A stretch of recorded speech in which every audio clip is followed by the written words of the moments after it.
Et alors, on le disait tout à l'heure avec Florence, la deuxième partie de Take Me Up, c'est une aventure à l'international ou en France. Quelles sont ces aventures possibles? Alors voilà, alors au-delà de l'aventure et des destinations, il y a des, pour moi, partir à l'étranger, quand on part à l'étranger, c'est qu'on a un projet, on a des objectifs. Et on verra tout à l'heure qu'effectivement, on va vous aider à justement à définir votre projet, vos objectifs quand vous partez à l'étranger.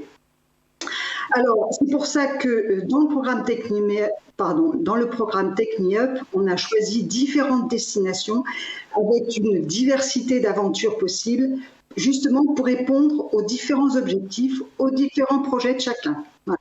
Donc, on a aussi sélectionné nos établissements en fonction, bien sûr, de la qualité des cours, c'est primordial, mais aussi de la qualité de l'accueil fait aux étudiants et l'accompagnement, pardon.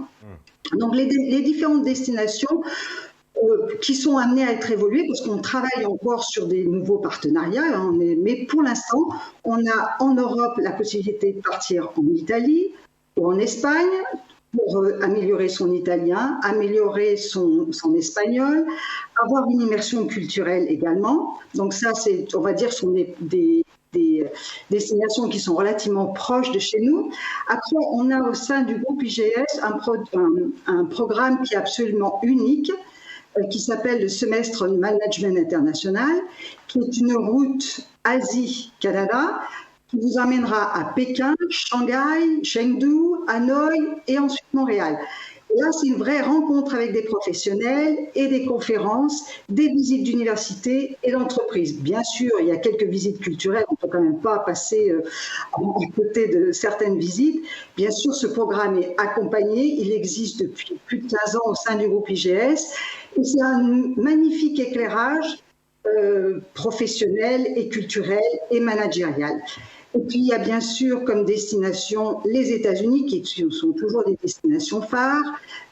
On a aussi, donc, dans les universités qui ont été sélectionnées, soit vous avez possibilité de suivre des cours de l'ISL, qu'on appelle l'ISL, c'est English Second Language, si vous voulez encore améliorer votre anglais, ou alors suivre des cours des universités si votre anglais est satisfaisant. Et là, vous allez pouvoir test the water et trouver peut-être les cours qui vous intéressent et qui vont peut-être vous aider à définir vos études futures.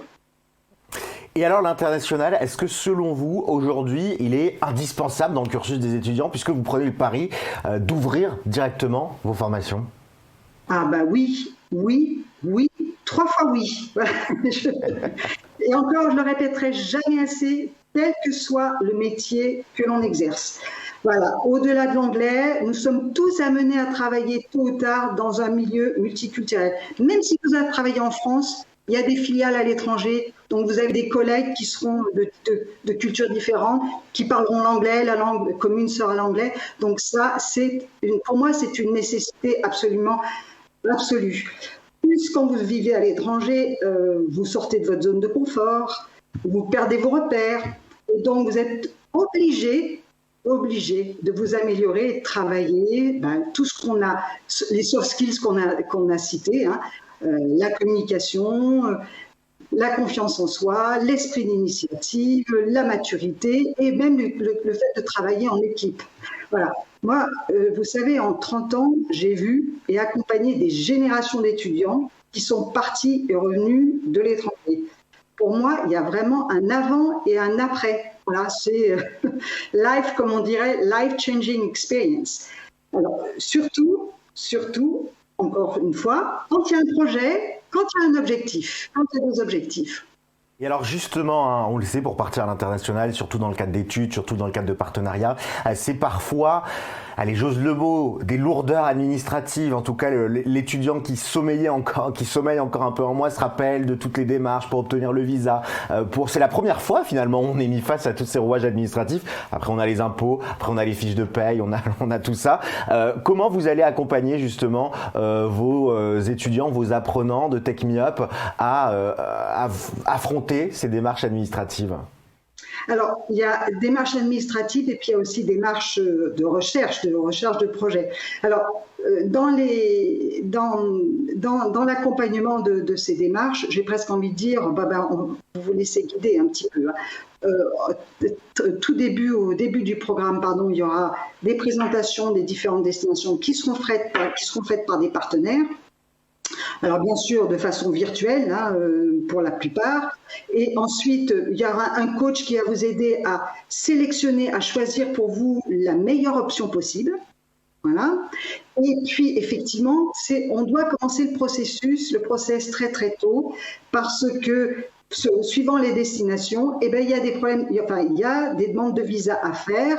Bon, voilà, on a l'habitude, on fait ça depuis des années au sein du groupe IGS, on accueille des étudiants étrangers, ou on envoie des étudiants à l'étranger, donc on accompagne aussi, bien sûr, l'étudiant administrativement. Et alors, il y a une question que tout le monde se pose, c'est qu'on sait qu'on traverse aujourd'hui une crise sanitaire, c'est un secret pour personne, je dévoile rien. Est-ce que vous êtes, en tout cas au sein de TechMeUp, optimiste sur la possibilité pour les futurs étudiants qui vont rentrer en septembre de partir en printemps 2022 ? Oui, on l'est. On l'est parce que quand même, là on est dans... Moi je vois... je suis quand même pas mal en relation maintenant avec les partenaires. Bon, la vaccination avance, il y a certains pays qui s'ouvrent, voilà, notamment les États-Unis. Donc voilà, on reste optimiste pour le printemps 22. Je sais que d'un autre côté, on aura beaucoup d'étudiants internationaux qui vont venir à partir qui attendent ce fameux printemps 2022 pour venir. Donc voilà, on reste optimiste sur l'ouverture des frontières pour 2022.